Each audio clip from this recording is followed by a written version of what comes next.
What's a moment so wholesome you'll never forget it as long as you live? My best friend's biggest dream has always been to have a beautiful wedding dress, and so when she was getting married, we all pitched in to get her this gorgeous tailor-made dress. She loved it so much she sobbed when she first saw it, and every time she tried it on she'd blush and again tear up because of how good it looked. When her husband first saw her in it, he actually gasped, and during their vows he said that even Aphrodite would be jealous of his wife. My friend always planned to wear this dress again for her 10-year wedding anniversary, but sadly, about a year ago, her husband was involved in a bad work accident. He was laid off, and the company he worked for since he was 16 refused to compensate him or pay for any medical bills. We all thought this was unfair, and so my friend ended up shelving out most of their savings to take it to court. During trial, the corporate lawyers argued that her husband was not following safety guidelines and wasn't wearing a helmet. His shin was broken and his head was perfectly fine. And the judge somehow ruled against my friend. What's even worse is that a month later, my friend found a picture of the CEO of the company with the judge assigned to the case.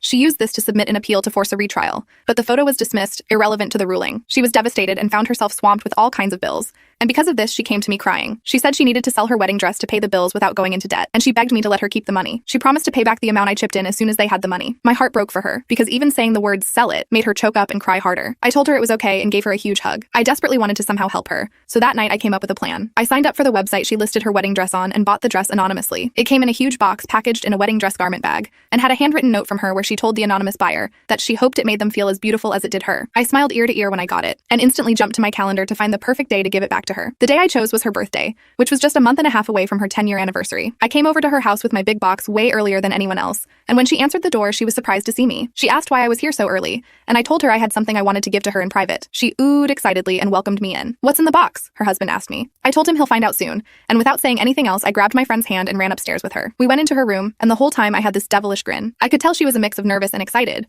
but before she could even get a word out, I told her to open the box. She asked if there was anything she should know before opening it, and I shook my head, telling her to just open the damn box. Y'all, when I tell you I've never seen someone so happy in my life. As soon as she saw what was in the box, she gasped and lunged herself at me. Before I even knew it, snots and tears were covering my shoulder. She then pulled back and covered her hands over her mouth because she couldn't even find words. She just kept staring at the dress, then at me, then back at the dress. She wouldn't stop shaking and sniffling either. And after a good few minutes, she pecked my cheek and started squeezing me, yelling, "You're the best," over and over. After a lengthy embrace, which made me tear up too, I told her to go wash up, wipe her tears, and come back to try it on. She did exactly that, and as she slipped into the dress, she couldn't hold back and started crying again. I eventually managed to usher her downstairs with the dress, and when her husband saw her, even he teared up. I asked her about it later, and apparently that's the first time she's ever seen him cry.